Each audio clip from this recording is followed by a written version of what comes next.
parce que tout ce que j'ai besoin, Seigneur, ça me vient de toi.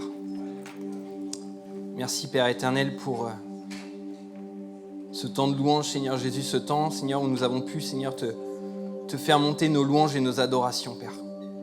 Merci parce que tu as donné ta vie sur le bois du calvaire pour moi, pour ma vie, pour nos vies, Jésus. Parce que tu as tout donné pour nous, Père. Je te prie, Père, pour ce temps d'exhortation, que tu puisses continuer, Seigneur, à poser tes mains, parler au cœur, Jésus. Et Seigneur, je ne suis qu'un serviteur entre tes mains et je te prie de conduire toutes choses et que ton Saint-Esprit, Seigneur, puisse saisir les cœurs. Que ton Saint-Esprit, Seigneur, puisse se déverser ce matin. Amen. Amen. Écoutez, je suis content d'être là avec vous ce matin. Je suis content de pouvoir vous apporter la parole. C'est vrai que ce n'est pas un exercice facile, mais vous savez, le Seigneur démultiplie les capacités, le Seigneur démultiplie les compétences. Et nous ne sommes que des instruments entre ses mains. Donc ce n'est pas Landry qui va vous parler ce matin, mais c'est le Seigneur au travers de moi. Voilà, vraiment, salutations à ceux aussi qui vont peut-être regarder cette vidéo. Vous n'avez pas pu être avec nous ce matin, vous êtes peut-être, je ne sais où, en France, dans les contrées de Navarre. En tout cas, soyez les bienvenus aussi sur notre chaîne. Écoutez, avant de commencer, avant de vous dévoiler le titre du message, on va commencer par lire la parole de Dieu. Parce que vous savez qu'à EVF, on aime bien lire la parole de Dieu et on aime bien se baser sur la parole de Dieu. Et ce matin, je vais vous lire 2 versets qui se trouvent dans Romains 6, verset 12. Et on va le lire tous ensemble et je vous invite à me suivre. « Que le péché n'exerce donc plus sa domination sur votre corps mortel pour vous soumettre à ses désirs. » Et j'ai bien mis en gras, n'exerce donc plus sa domination. Amen. Amen. Ne mettez pas vos membres à la disposition du péché comme des armes au service du mal. Est-ce que tu as envie d'être une arme au service du mal ce matin ? Moi, personnellement, je n'ai pas envie. Et je vous avoue, quand j'ai lu ces 2 versets, ça m'a vraiment, vraiment interpellé. Mais puisque vous étiez morts et que vous êtes maintenant vivants, offrez-vous vous-même à Dieu et mettez vos membres à sa disposition comme des armes au service du bien. Moi, j'ai envie d'être dans la 2e partie du verset. Je ne sais pas pour vous, mais moi, j'ai envie d'être du côté des vainqueurs. Et j'ai envie de faire le bien, je n'ai pas envie de faire le mal.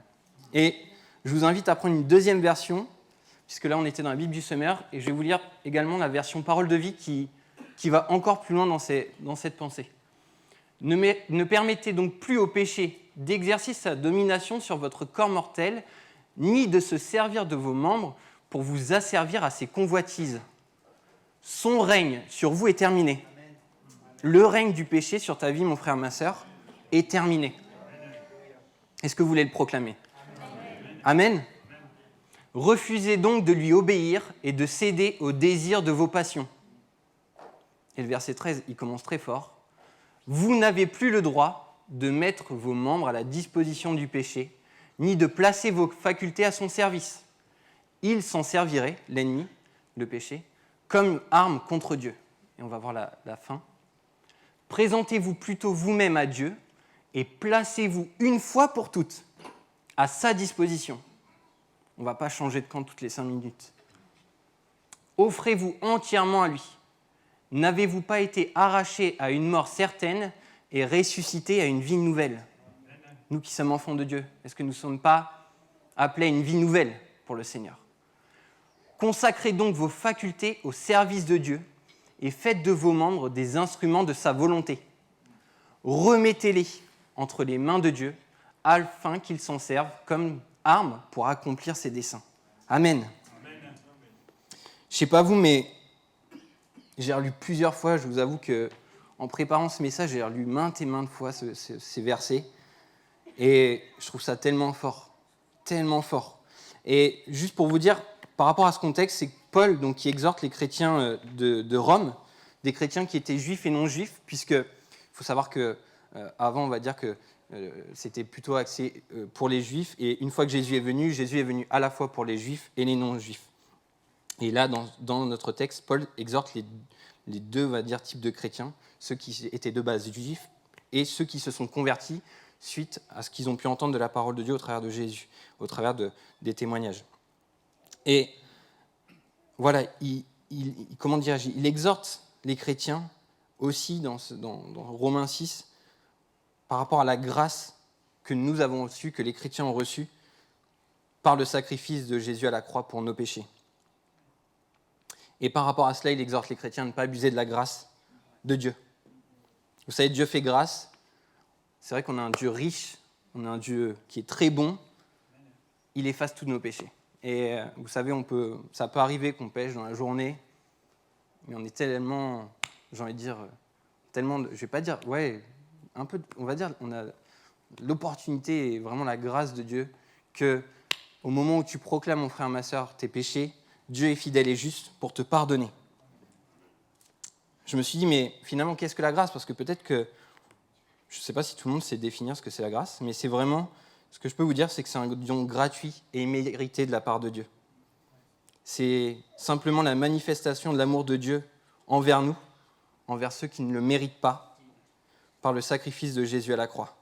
Vous savez, Dieu s'est fait homme au travers de Jésus, il est venu sur terre, et il est simplement venu sur cette terre pour nous partager l'évangile, pour permettre à ceux qui ne l'avaient pas entendu de connaître Dieu. Il a travaillé pendant 33 ans, et ensuite, à la fin, il savait qu'il devait donner sa vie pour nous permettre, nous, d'avoir la libération du péché. Amen. Amen. Donc le titre de l'exhortation, je vais vous partager ce matin, c'est « Pour qui suis-je à disposition ?» Et on va faire très simple. Cette exhortation va être découpée en deux parties, en deux pensées. La première est la suivante, l'homme à disposition du péché. Et comme on peut le voir, Paul exhortait les chrétiens de Rome à ne pas être, et ne pas retourner, à ne pas se laisser contrôler par le péché. Et je me suis dit, qu'est-ce que le péché ? Et j'ai regardé dans la Bible. L'avantage des Bibles d'études, vous savez, c'est que vous avez des notes à la fin. Et merci au Seigneur pour tous ceux qui ont travaillé sur les Bibles d'études. C'est vraiment formidable parce que vous découvrez pas mal de choses, pas mal de richesses. Et à la fin, quand vous allez dans ces Bibles d'études, j'ai regardé ce qu'ils ont dit et comment ils peuvent, quel terme on peut associer au péché. Et je crois que je les ai énumérés juste derrière moi, voilà, c'est ça. Et quand on regarde la Bible nous cite le péché comme le fait de commettre une faute, faire le mal, commettre un crime, être impur, être en révolte, potentiellement être corrompu aussi, ou alors ne pas respecter la loi. Merci au Seigneur parce que la Bible, comme on le dit bien régulièrement, la Bible c'est notre boîte à outils, c'est là où on apprend toutes les choses, c'est notre manuel d'instruction. Et j'ai envie de dire, aujourd'hui le terme a été un peu repris, il a un peu été volé, puisque tout le monde vous dit « Ah, moi c'est ma Bible ». Quand vous êtes au travail, on vous dit « Oh, ça c'est ta Bible, utilise-la tous les jours ». Alors oui, c'est notre manuel d'instruction dans le cadre de notre travail, ce n'est pas une Bible. La Bible, c'est la parole de Dieu. Mais vous voyez comme quoi on reprend des termes pour dire qu'au travers de ça, il y a un enseignement. Et nous, la Bible, c'est ce qui nous vient de Dieu. Et merci au Seigneur parce que dans la Bible, il y a beaucoup d'exemples qui nous enseignent. Et j'ai pris 3 exemples où on peut voir que finalement, l'homme a été à disposition du péché et que ça a eu des conséquences. Et le premier exemple que je vais vous citer, et je ne vais vraiment pas être long dans ces exemples, c'est juste pour vous faire comprendre que quand nous sommes à disposition du péché, cela a des conséquences. Dès le commencement, premier livre, Adam et Ève, péché originel. Dieu les avait créés sans faute, sans tache. Et un beau jour, le serpent est venu. Dieu leur avait défendu de ne pas manger du fruit qui était dans le jardin. Et ils se sont laissés tenter et ils ont péché contre Dieu puisqu'ils lui ont désobéi. Ils ont fauté envers Dieu. Et là, typiquement, ça revient exactement au terme qu'il y a derrière moi, mais ils n'ont pas respecté la règle que Dieu leur avait fixée. Il y avait une règle, ne mangez pas de ce fruit. Le seul fruit, ils l'ont mangé. Il y avait plein d'autres choses, mais celui-ci, ils l'ont mangé. Deuxième exemple que je voulais vous citer, l'exemple de Pierre, où Jésus lui dit « Tu me renieras 3 fois » avant que Jésus soit crucifié et monte au ciel. Et Pierre dit « Non, je ne te renierai pas ». Et Pierre, en final, a bien renié Jésus 3 fois. 3 fois. À 3 reprises, les gens ont reconnu, ils disaient que « Mais oui, c'est ce Pierre qui était avec Jésus ». Mais non, je ne suis pas Pierre, je n'étais pas avec Jésus, je ne le connaissais pas, je ne sais pas qui c'était. Là aussi, il n'est pas resté dans ce que Jésus lui avait enseigné, parce qu'il a eu peur. Il a eu peur pour sa vie. Peur qu'il puisse perdre sa vie. Et troisième exemple dans la Bible que j'ai pris par rapport à cet acte de péché, j'ai pris l'exemple de Ananias et Saphira, qui est assez fort, et moi je trouve qu'il me parle beaucoup. C'est un texte que vous pourrez retrouver dans les Actes, où en fait tous les chrétiens mettaient tout en commun. Ils vendaient tout, ils mettaient tous leurs biens en commun, etc. Et Ananias et Saphira ont fait une vente. Et finalement, au lieu de tout mettre en commun, comme cela a été demandé, ils ne l'ont pas fait. Ils ont gardé une partie de l'argent de la vente de leurs biens. Et le salaire qu'ils ont eu à la fin, c'est la mort. Et je me suis dit, mais pourquoi ces personnages et ces exemples de la Bible, pourquoi ils ont péché en fait? Qu'est-ce qui les a amenés à pécher? Je me suis vraiment posé la question, je me suis dit, mais pourquoi? Et parce que, à l'instant d'un moment, c'est pas grand-chose, mais ils se sont détournés de Dieu. En quelques secondes, vous savez, ça va très vite, ça va très vite, et on le voit aujourd'hui dans notre monde, ça peut aller très vite. Pécher aujourd'hui, c'est très simple, j'ai envie de dire, malheureusement, c'est à la portée de tous, et c'est là où nous, chrétiens, on doit être vigilants. Mais à l'instant d'une seconde, ils se sont détournés de Dieu.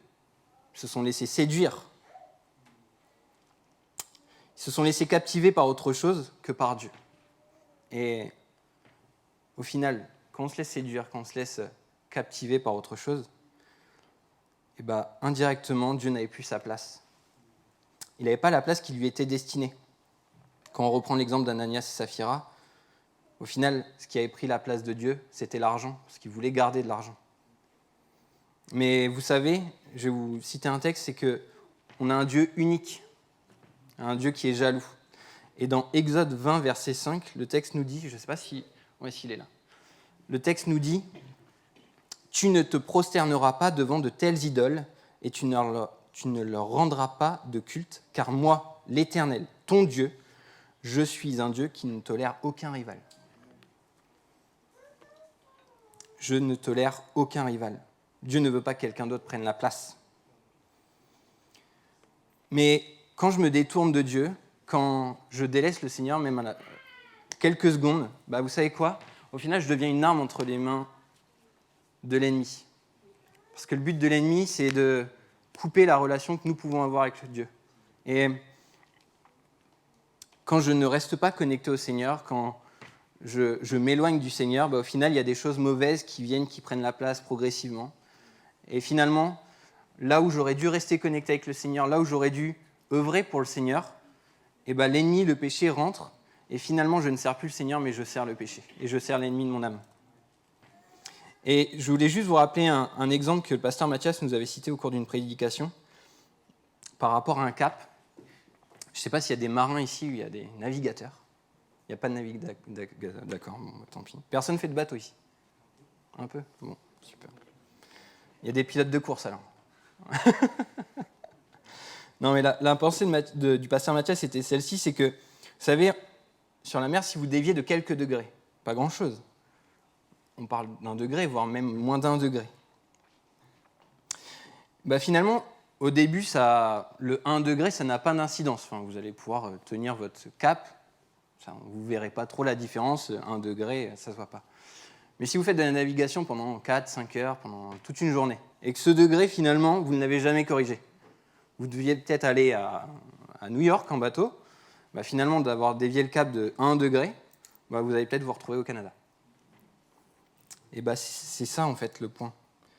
C'est est-ce que nous sommes bien et nous restons bien sur le cap que nous avons? Est-ce que je reste bien fixé au Seigneur? Si je ne garde pas mes yeux fixés sur le Seigneur, si je ne reste pas connecté en permanence au Seigneur, alors je suis une proie facile pour l'ennemi. Parce que lui, il n'attend qu'une chose. C'est que dès qu'on détourne notre regard, dès qu'on ne reste plus connecté, lui, son but, c'est quoi? C'est de nous dévorer. Donc, je nous encourage, et je m'encourage moi le premier, à toujours rester connecté au Seigneur. Parce que je peux vous dire qu'il y en a un qui n'attend qu'une chose, c'est qu'on puisse chuter pour nous récupérer. Alors je me suis dit, mais comment on peut faire pour ne pas retomber dans le travers? Comment on peut faire pour rester accroché à Dieu? C'est vrai ça. Comment on peut faire? Vous ne posez pas la question? Si? Bon. En fait, c'est très simple. Il faut vraiment rester attaché au Seigneur. Et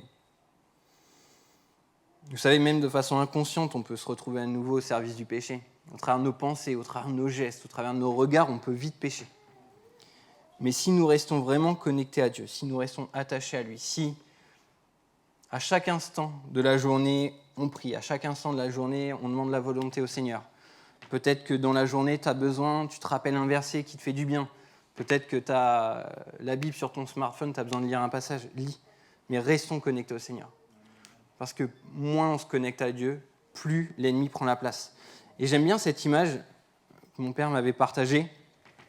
On va imaginer un verre d'eau. C'est un beau verre d'eau, vous le voyez ? Il y a de l'eau, c'est transparent dedans. Vous voyez, on voit au travers. Attendez, je montre pour ça. Un verre d'eau. Le verre d'eau est rempli. Et on va prendre, par exemple, prenons un jus de fruits et remplissez tout doucement ce verre d'eau. Au début, on va dire qu'il y a encore de l'eau. On voit encore l'eau.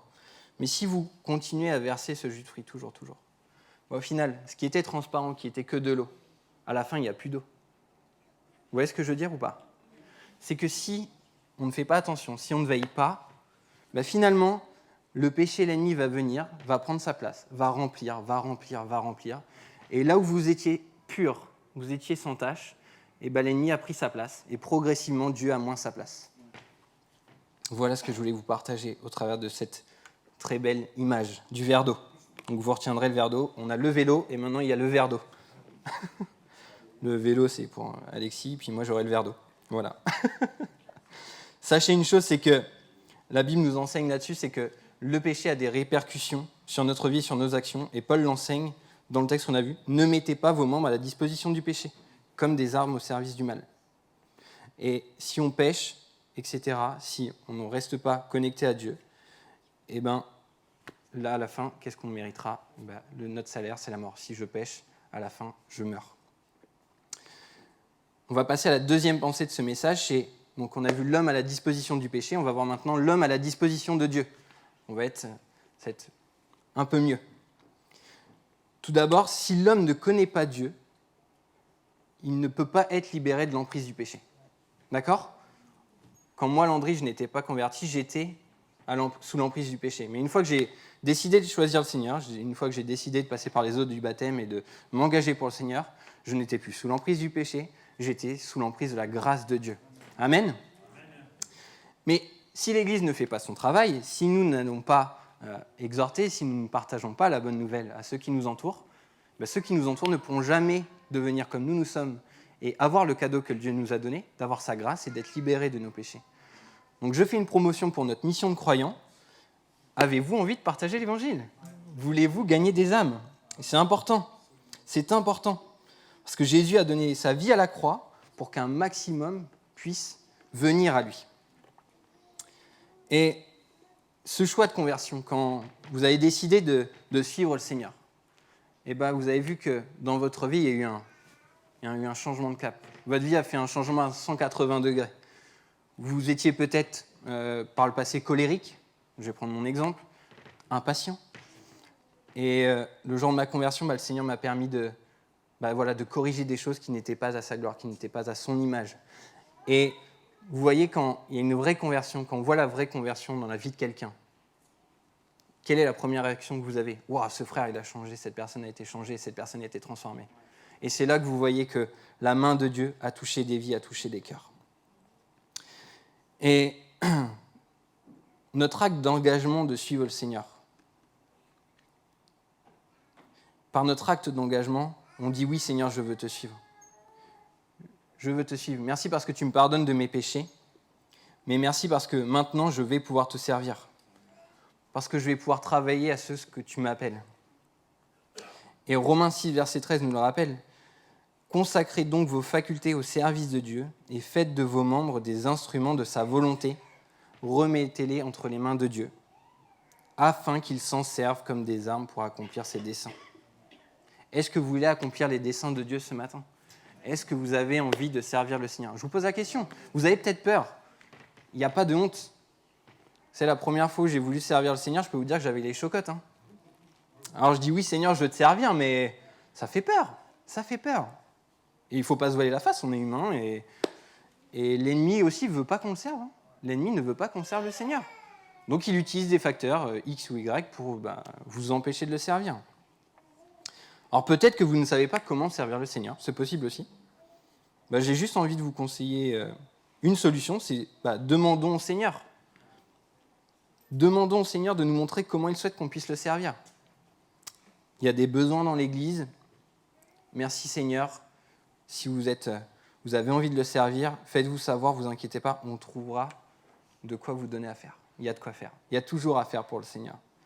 Et vous savez, en méditant, je me suis dit, mais au final, Dieu, il attend que ça des personnes qui aient envie de le servir.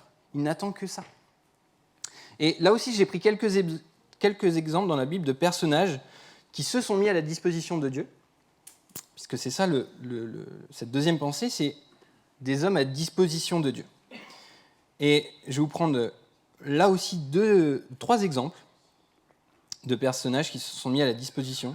Je vais être très rapide sur ces exemples, mais tout d'abord, il y a eu David, le jeune David, qui a décidé de servir Dieu en libérant le peuple d'Israël contre les Philistins. Vous savez, il était jeune, mais dans son cœur, il ne fallait pas toucher au peuple de Dieu et il fallait défendre. Et à la moindre occasion, dès qu'il a eu l'opportunité, il a été au combat. Et il n'a pas été au combat avec toute l'armure, etc., toute la panoplie du bon guerrier. Il est juste allé avec sa petite tenue de berger, une fronde, 5 pierres, et il a fait le ménage.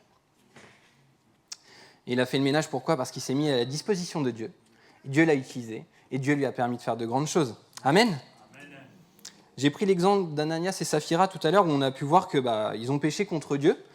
Mais en fait, si on regarde un peu plus loin, Ananias a aussi été utilisé par Dieu. Et il s'est mis à disposition pour le Seigneur. Puisque Paul, qu'on vient de lire, au départ, il n'était pas croyant, il n'était pas chrétien, puisqu'il persécutait les chrétiens. Paul a fait la rencontre du Seigneur, il ne voyait plus rien, il était un peu KO. Mais Dieu a envoyé Ananias pour prier pour Paul, pour que Paul ensuite puisse servir le Seigneur. C'est Ananias qui a été prié pour Paul. Et le Seigneur a utilisé Ananias. Ananias était à sa disposition. Et quand vous relisez le texte, Ananias avait même peur. Et il dit non, mais je ne vais pas les prier pour Paul, c'est celui qui persécute les chrétiens. Je ne vais pas y aller. Je vais y aller, ça va être, c'est cata pour moi, je ne vais pas y aller. Mais non, il s'est quand même mis à disposition pour le Seigneur, il est allé. Et on a vu les fruits que ça a apporté, puisque Paul a apporté la parole à maintes et maintes personnes. Maintes et maintes personnes ont donné leur vie grâce au service de Paul. Mais si Ananias n'avait pas fait son job, n'était pas allé, qu'est-ce qui se serait passé ? Est-ce que Paul, au final, aurait servi le Seigneur ? Je ne sais pas. On demandera à Paul et à Ananias quand on les verra. Et du coup, j'ai pris aussi l'exemple de Paul, qui lui, de base, n'était pas chrétien, mais qui, une fois saisi par le Seigneur, a décidé de servir le Seigneur. Puisqu'une fois qu'Ananias a prié, Paul a pris cette décision qu'il servirait le Seigneur. Et il s'est mis à disposition pour le Seigneur. Et vous pourrez lire dans le Nouveau Testament, mais il y a plein de belles choses qui se sont passées au travers de la vie de Paul et de ce que Paul a fait pour le Seigneur. À chaque fois que quelqu'un s'est mis à la disposition du Seigneur, à chaque fois, il s'est passé de belles choses, il s'est passé de bonnes choses. Est-ce que vous avez envie, pareil, de vivre des choses merveilleuses ? Ou est-ce que vous voulez rester sur votre chaise, sur votre banc, à attendre que les choses se passent ? Moi, je vous avoue que j'ai envie d'être dans cette équipe qui voit des choses et qui contribue à voir des choses merveilleuses. Amen. C'est notre rôle d'église, d'être moteur et de partager l'évangile, de pouvoir transmettre ce que Dieu vous donne. Vous avez été guéris, vous avez été libérés. Dieu a fait un miracle dans votre vie. Partagez-le.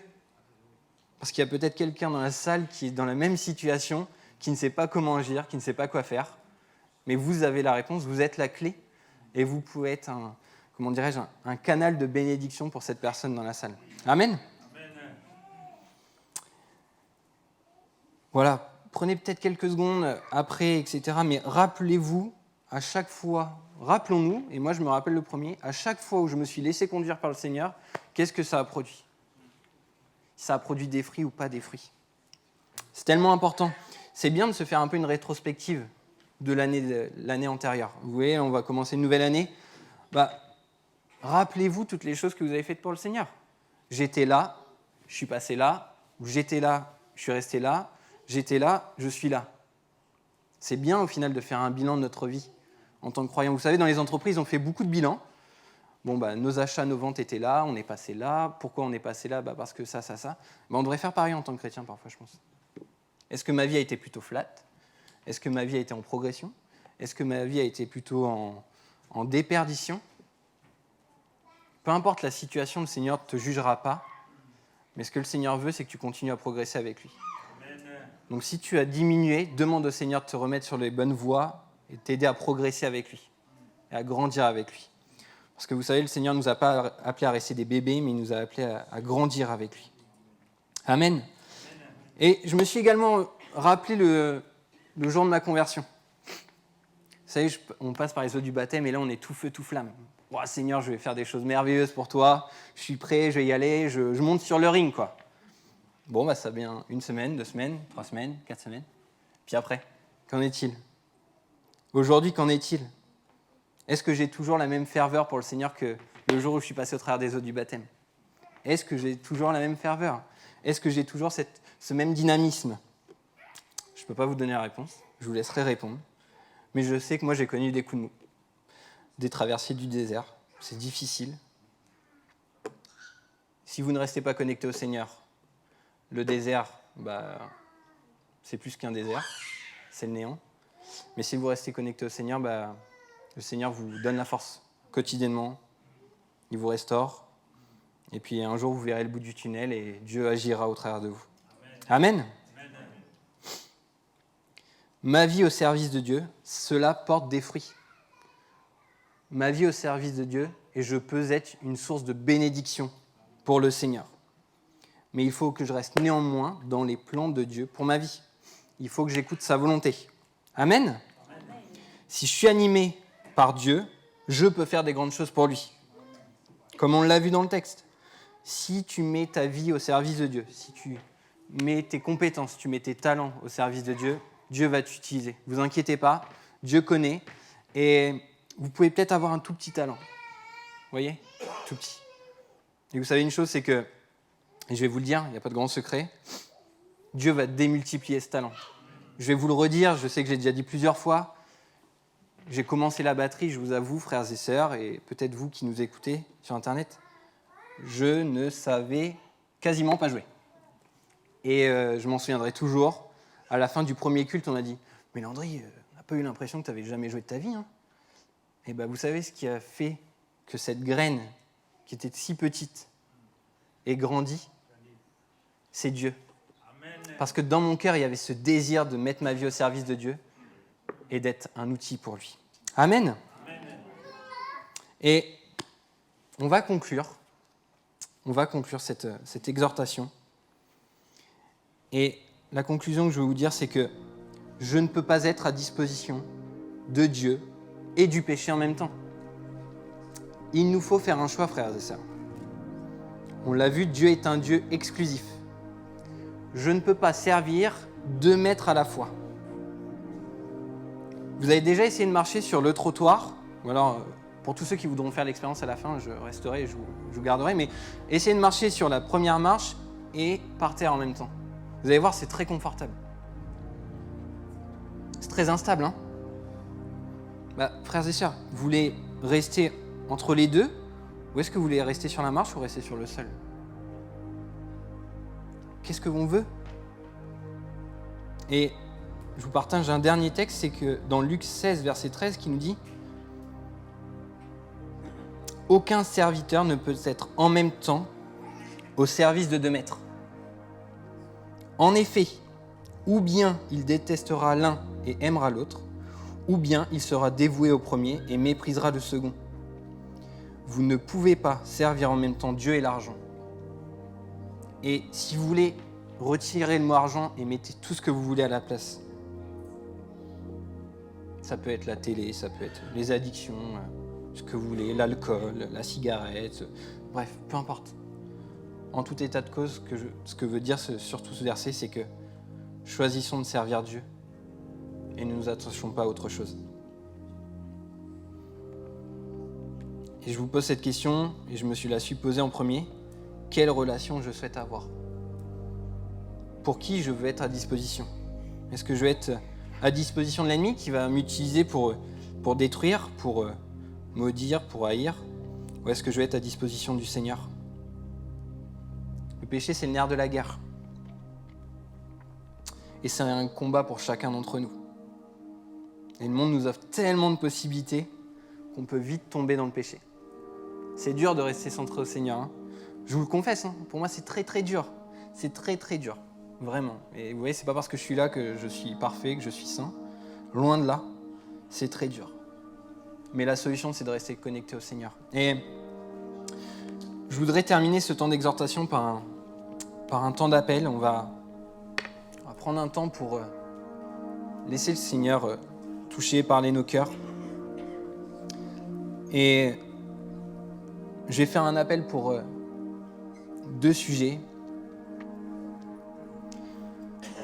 Frères et sœurs ou amis, visiteurs, peut-être t'es lié, t'es attaché à un péché. Et au travers de ce message, au travers de ce que l'Esprit de Dieu a voulu dire, tu as besoin d'être libéré de ce péché. Je suis convaincu et j'ai prié le Seigneur pour ce temps, je suis convaincu que le Seigneur peut te libérer du péché qui t'enchaîne. Merci au Seigneur pour tout ce temps de conduite des chants jusqu'à là. Si tu as besoin d'être libéré, mon frère, ma sœur, n'hésite pas à te lever. Et on va tous garder nos fronts baissés, nos têtes baissées. Mais si tu as besoin de délivrance, lève-toi à ta place et je terminerai par prier. Et également, peut-être que tu es dans l'autre cas de figure. Tu as besoin d'un renouveau dans ta relation avec le Seigneur. Tu as besoin d'un renouveau dans ton service pour Dieu. Mon frère, ma sœur, mon ami, là aussi, je t'invite à te lever à ta place. Et on priera aussi pour toi. Parce que le Seigneur, ce matin, je suis convaincu, il veut nous libérer de tout péché. Il veut nous libérer parce qu'on a un Dieu unique. Un Dieu qui ne veut pas qu'on serve 2 maîtres à la fois.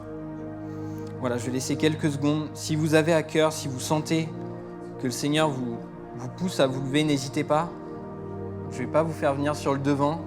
On priera, on fera une seule et même prière pour que le Seigneur puisse répondre et puisse toucher vos cœurs. Amen. Amen, amen. Oh,